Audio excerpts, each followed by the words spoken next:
الحمدللہ رب العالمین والصلاة والسلام علی سید الانبیاء والمرسلین اما بعد فاعوذ باللہ من الشیطان الرجیم بسم اللہ الرحمن الرحیم الصلاة والسلام علیک یا رسول اللہ وعلی آلک واصحابک یا حبیب اللہ۔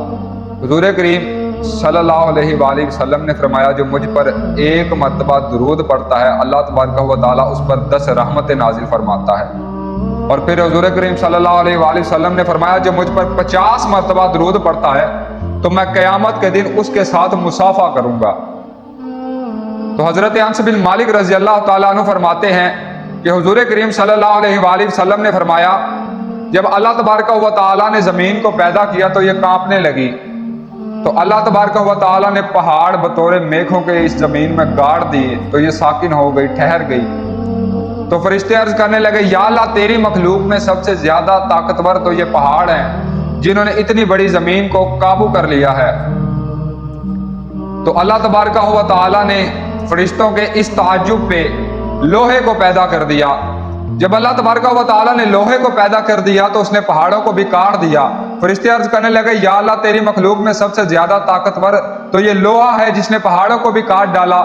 پھر اس تعجب پہ اللہ تبارک و تعالیٰ نے آگ کو پیدا کر دیا۔ جب آگ کو پیدا کر دیا تو اس نے لوہے کو بھی پگھلا دیا۔ فرشتے عرض کرنے لگے یا اللہ تیری مخلوق میں سب سے زیادہ طاقتور تو یہ آگ ہے جس نے لوہے کو بھی پگھلا دیا ہے۔ تو پھر اللہ تبارک و تعالیٰ نے پانی کو پیدا کر دیا جس نے آگ کو بھی ٹھنڈا کر دیا، بجھا دیا۔ فرشتے عرض کرنے لگے یا اللہ تیری مخلوق میں سب سے زیادہ طاقتور تو یہ پانی ہے جس نے آگ کو بھی بجھا دیا، ٹھنڈا کر دیا ہے۔ تو اللہ تبارک و تعالیٰ نے ہواؤں کو پیدا کر دیا، ہوائیں پانی کا رخ بدلنا شروع ہو گئی۔ تو فرشتے اب رک گئے، پریشان ہو گئے اور عرض کرنے لگے یا اللہ تو ہی بتا تیری مخلوق میں سب سے زیادہ طاقتور شخص کون ہے؟ تو حضور کریم صلی اللہ علیہ وآلہ وسلم نے فرمایا اللہ تعالیٰ فرماتا ہے اے فرشتوں میری زمین میں سب سے زیادہ طاقتور وہ انسان ہے جو سیدھے ہاتھ سے نیکی کرتا ہے اور الٹے ہاتھ کو پتہ بھی نہیں چلنے دیتا۔ تو اتنے بڑا صدقے کا جو ہے وہ فائدہ ہے۔ آج ہم نیکی کو بڑا ہی حقیر سمجھتے ہیں۔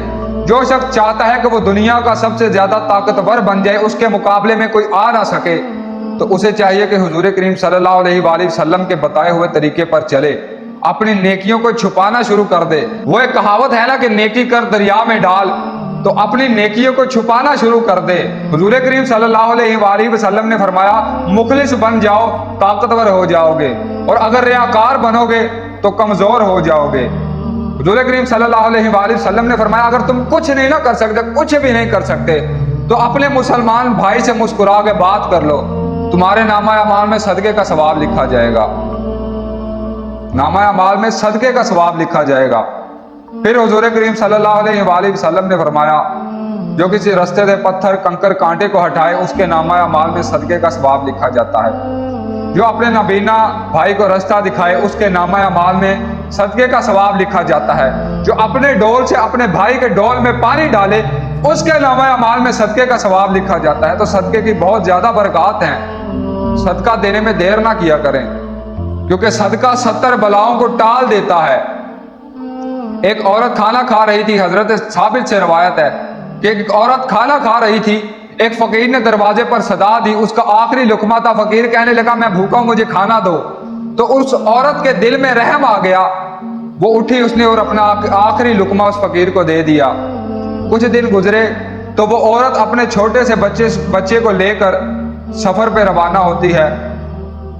تو جنگل سے گزر ہوتا ہے تو ایک شیر اس کے بچے کو لے کے بھاگ جاتا ہے۔ تو اچانک ایک شخص نمودار ہوتا ہے اور شیر کا جبڑا پھاڑ کر اس کے بچے کو صحیح سلامت لے کے آتا ہے اور اس عورت کے حوالے کرتا ہے اور کہتا ہے کہ یہ وہ لقمے کے بدلے لقمہ ہے، یعنی کہ جو تو نے لقمہ اللہ کی راہ میں دیا تو اللہ تبارک و تعالیٰ نے تیرے بیٹے کو شیر کے لقمہ بننے سے جو ہے وہ بچا لیا ہے۔ تو حضرت یزید بن میسرہ رحمۃ اللہ تعالیٰ علیہ فرماتے ہیں ہم سے پہلی امتوں میں ایک شخص گزرا جو انتہائی کنجوس تھا، کبھی اللہ کی راہ میں اس نے کچھ خرچ نہیں کیا، وہ اپنا مال و متاع جوڑنے میں مصروف تھا، یہی کوشش کرتا کہ اس کے جو گھر میں ہے وہ اس کا مال میں اضافہ ہوتا چلا جائے۔ اس کی کافی اولاد تھی، جب اس نے اتنا مال جمع کر لیا تو کہنے لگا کہ اب میں عیش و عشرت کی زندگی آرام سے گزار سکتا ہوں۔